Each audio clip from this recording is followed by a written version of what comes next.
So hello friends, स्वागत है आप सभी का आपके अपने यूट्यूब चैनल ज्ञान मिलन इंस्टीट्यूट में। मैं हूं आकाश और आज आप सभी हमारे साथ करने वाले हैं भारतीय राष्ट्रीय कांग्रेस के एनसीईआरटी सार संग्रह से वन लिनियर। जी हां, और ये वीडियो आपके लिए बहुत ही इंपॉर्टेंट है क्योंकि इससे आपके भारतीय राष्ट्रीय कांग्रेस से आपके कॉम्पिटिटिव एग्जाम में बहुत सारे प्रश्न आते हैं।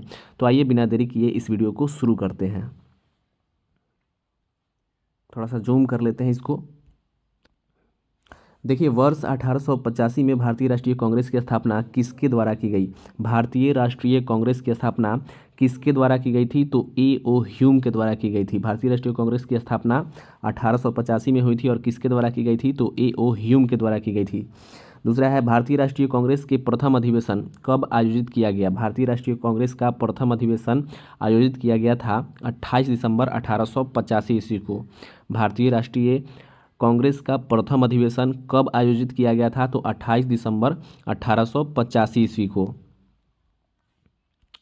भारतीय राष्ट्रीय कांग्रेस के प्रथम अध्यक्ष कौन थे? तो भारतीय राष्ट्रीय कांग्रेस के प्रथम अध्यक्ष थे वोमेश चंद्र बनर्जी, या इसे WC बनर्जी भी कहा जाता है। उसके बाद यहाँ पे कुछ नोट में दिया हुआ है कि भारतीय राष्ट्रीय कांग्रेस का प्रथम अधिवेशन जो है वो पुणे में आयोजित किया जाना था, लेकिन उस समय पुणे में बीमारी प्लेग फैल जाने के कारण प्रथम अधिवेशन मुंबई में आयोजित किया गया था। तो ये याद रखिएगा आप सभी कि पहला अधिवेशन कहाँ होने वाला था? तो पुणे में होने वाला था, लेकिन महामारी फैल गई थी पुणे में प्लेग, जिसके कारण जो है यह मुंबई में हुआ था। ठीक है। उसके बाद है, भारतीय राष्ट्रीय कांग्रेस के दूसरे अधिवेशन की अध्यक्षता किसने की थी? तो दूसरे अधिवेशन की अध्यक्षता की थी दादा भाई नौरोजी ने। दूसरे अधिवेशन की अध्यक्षता किसने की थी? दादा भाई नौरोजी ने। स्वराज को राष्ट्रीय मांग के रूप में सर्वप्रथम किसने रखा था? स्वराज को राष्ट्रीय मांग के रूप में सर्वप्रथम रखा था दादा भाई नौरोजी ने। स्वराज को राष्ट्रीय मांग के रूप में सर्वप्रथम किसने रखा था? तो दादा भाई नौरोजी ने।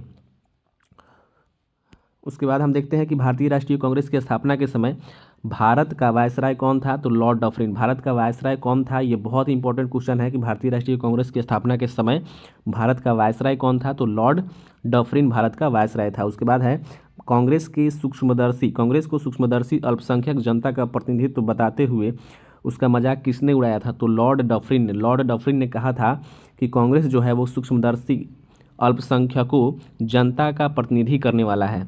ठीक है, तो ये भी बहुत ही इंपॉर्टेंट है, लॉर्ड डफरिन ने ऐसा कहा था। उसके बाद कुछ नोट में है, इसको भी हम सब देखते चलते हैं कि प्रारंभ में भारतीय राष्ट्रीय कांग्रेस का नाम था भारतीय राष्ट्रीय संघ। भारतीय राष्ट्रीय संघ था नाम, लेकिन बाद में पहले ही अधिवेशन में दादा भाई नौरोजी ने इसका नाम बदलकर भारतीय राष्ट्रीय कांग्रेस कर दिया था। तो ये भी इंपॉर्टेंट है आपके लिए, याद रखिएगा। उसके बाद है, भारतीय राष्ट्रीय कांग्रेस पर प्रार्थना, याचना तथा विरोध की राजनीति करने का आरोप किसने लगाया था? तो ये लगाया था बाल गंगाधर तिलक ने। ये किसने लगाया था? बाल गंगाधर तिलक ने। उसके बाद है, लाल, बाल और पाल त्रिगुट का कौन सा नेता भारतीय राष्ट्रीय कांग्रेस का अध्यक्ष बना? लाल, बाल, पाल त्रिगुट, ये त्रिगुट माना जाता है। तो इसका कौन सा नेता जो है भारतीय राष्ट्रीय कांग्रेस का अध्यक्ष बना था? तो लाला लाजपत राय। लाला लाजपत राय। लाल, बाल, पाल से नाम याद रखिएगा आप सभी। लाल से लाला लाजपत राय, बाल से बाल गंगाधर तिलक और पाल से बिपिन चंद्र पाल। उसके बाद आइए देखते हैं, यहाँ पे कुछ नोट में दिया गया हुआ है कि बाल गंगाधर तिलक जो है इनको कभी भी भारतीय राष्ट्रीय कांग्रेस का अध्यक्ष नहीं चुना गया। याद रखिएगा, ये भी पूछा जाता है आपको कि बाल गंगाधर, ऐसा प्रश्न रहता है कि इनमें से किसे जो है भारतीय राष्ट्रीय कांग्रेस का कभी भी अध्यक्ष नहीं चुना गया। तो ये जो आप याद रखिएगा, बाल गंगाधर तिलक को कभी भी भारतीय राष्ट्रीय कांग्रेस का अध्यक्ष नहीं चुना गया। उसके बाद है, भारतीय राष्ट्रीय कांग्रेस को किस अधिवेशन में बाल गंगाधर तिलक ने अभिव्यक्त किया था स्वराज मेरा जन्मसिद्ध अधिकार है और मैं उसे लेकर रहूँगा? तो ये जो है लखनऊ अधिवेशन में इन्होंने 1916 ईस्वी में कहा था। तो ये भी याद रखिएगा आप सभी कि बाल गंगाधर तिलक का ही यह नारा है कि स्वराज मेरा जन्मसिद्ध अधिकार है, मैं इसे लेकर रहूँगा। और ये कब कहा था इन्होंने? तो लखनऊ अधिवेशन में 1916 ईस्वी में। ये भी बहुत ही इंपॉर्टेंट प्रश्न है। उसके बाद आइए हम लोग देखते हैं नेक्स्ट है हमारा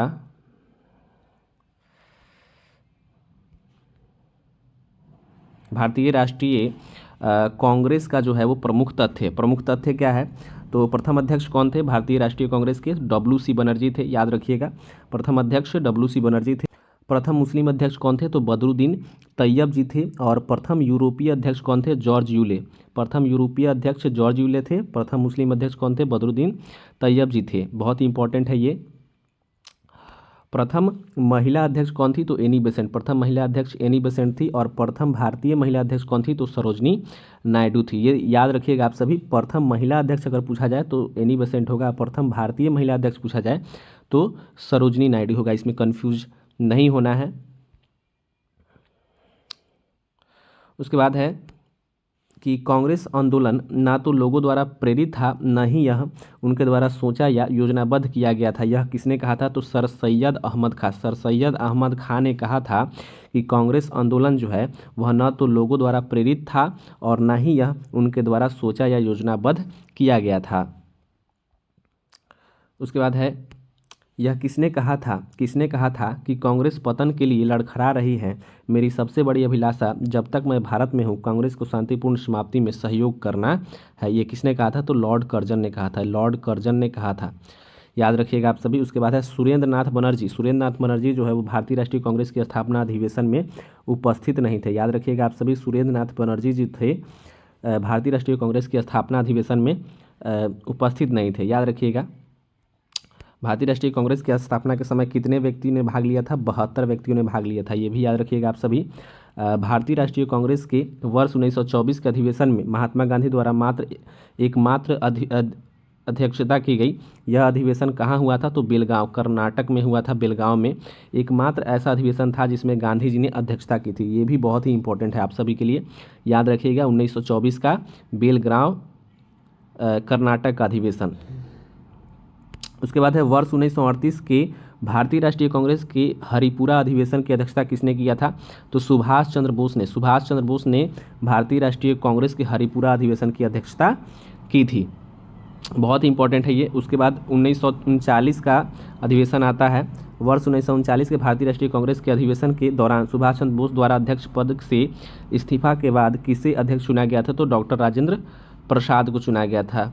पहले जो थे चुने गए थे वो थे सुभाष चंद्र बोस, लेकिन वो इस्तीफा दे देते हैं तो डॉक्टर राजेंद्र प्रसाद जो है इसके अध्यक्ष बनते हैं वर्ष 1939 के। उसके बाद है कांग्रेस की स्थापना के संदर्भ में सेफ्टी वॉल्व का सिद्धांत किसके द्वारा दिया गया था? तो लाला लाजपत राय। लाला लाजपत राय के द्वारा सेफ्टी वॉल्व थ्योरी यानी सेफ्टी वॉल्व का सिद्धांत दिया गया था। याद रखिएगा आप सभी। सेफ्टी वॉल्व थ्योरी किसमें दिया गया था? किसमें लिखा था इन्होंने? तो ये यंग इंडिया में इन्होंने सेफ्टी वॉल्व थ्योरी के बारे में लिखा था। यंग इंडिया को पहले लाला लाजपत राय लिख रहे थे, बाद में इसे महात्मा गांधी ने लिखा था। ये भी याद रखिएगा आप सभी। महात्मा गांधी ने सुझाव दिया था कि स्वतंत्रता के पश्चात भारतीय राष्ट्रीय कांग्रेस को समाप्त कर दिया जाए। महात्मा गांधी ने यह सुझाव दिया था कि स्वतंत्रता के पश्चात भारतीय राष्ट्रीय कांग्रेस को समाप्त कर दिया जाए। उसके बाद स्वतंत्रता के समय भारतीय राष्ट्रीय कांग्रेस के अध्यक्ष कौन थे? तो आचार्य JB कृपलानी। बहुत इंपॉर्टेंट ये क्वेश्चन है आप सभी का कि भारत जब स्वतंत्र हुआ उस समय भारतीय राष्ट्रीय कांग्रेस के अध्यक्ष कौन थे? तो आचार्य JB कृपलानी थे। उसके बाद है किस अधिवेशन में भारतीय राष्ट्रीय कांग्रेस तथा मुस्लिम लीग के मध्य समझौता हुआ था? तो लखनऊ अधिवेशन 1916। बहुत ही इंपॉर्टेंट अधिवेशन है। लखनऊ अधिवेशन 1916 में जो है भारतीय राष्ट्रीय कांग्रेस तथा मुस्लिम लीग इनके बीच जो है वो समझौता हुआ था। और लगातार 6 वर्ष तक भारतीय राष्ट्रीय कांग्रेस के अध्यक्ष पद पर रहने वाले कौन थे? तो मौलाना अबुल कलाम आज़ाद। ये जो है वो लगातार 6 वर्ष तक रहे थे, यानी सबसे लंबे समय तक जो है वह अध्यक्ष पद पर रहने वाले थे। कौन थे? तो मौलाना अबुल कलाम आज़ाद थे। नीचे कुछ नोट में दिया गया है, इसको भी देख लेते हैं हम लोग। ये लिखा हुआ है कि यदि हम मेढक की तरह वर्ष में केवल एक बार टरटराएंगे तो भारतीयों को कोई सफलता नहीं मिलेगी। एक ऐसा किसने कहा था? तो बाल गंगाधर तिलक ने कहा था। बाल गंगाधर तिलक ने कहा था कि यदि हम वर्ष में एक बार टरटराएंगे तो भारतीयों को कोई सफलता नहीं मिलेगी, क्योंकि कांग्रेस का अधिवेशन वर्ष में एक बार होता था। ठीक है, तो ये सेशन आप सभी को कैसा लगा भारतीय राष्ट्रीय कांग्रेस का? कमेंट में ज़रूर बताएं। Thank you so much.